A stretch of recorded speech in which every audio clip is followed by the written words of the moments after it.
3, 2, 1, start.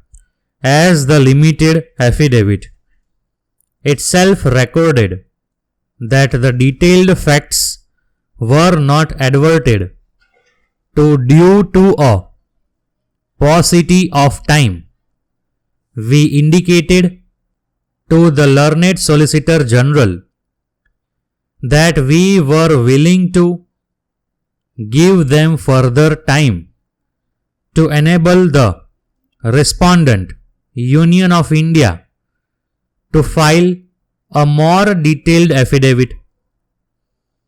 The learned Solicitor General indicated his apprehension that the disclosure of certain facts might affect the national security and defense of the nation. Para. This court clarified at that juncture that it was not interested in any information that may have a deleterious impact on the security of the country. However, the respondent, Union of India, could still place on record facts pertaining to the events highlighted by the petitioners without disclosing information adjudged to be sensitive by the relevant authorities. Mr. Kapil Sibal, learned senior counsel appearing for the petitioners in writ petition numbers 826 and 851 of 2021, fairly stated that the petitioners were also concerned about the national interest and would not press for any such information. The learned Solicitor General again took some time to seek instructions. Para. When the matter was next listed on 7th September 2021, the learned Solicitor General requested an adjournment, and we directed that the matter be listed on 30th September 2021. Para.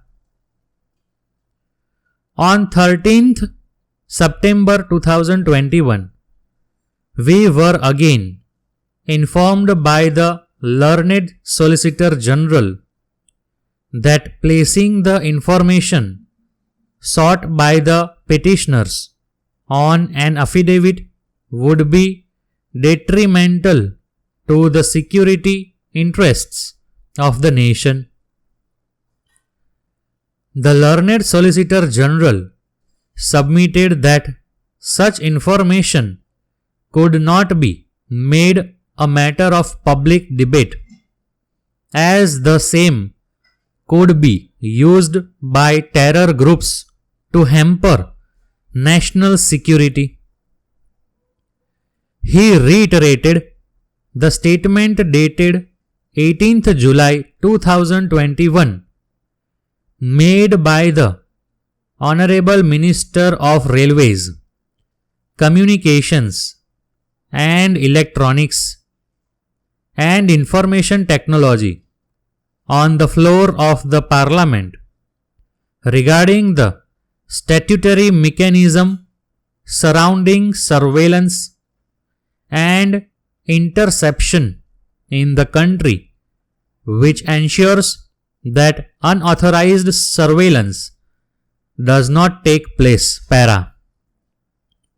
He finally submitted that to assuage the concerns of the public and to dispel any wrong narratives, considering the technical nature of the issues, the respondent, Union of India, would be willing to constitute an expert committee which will go into all aspects and file a report before this court.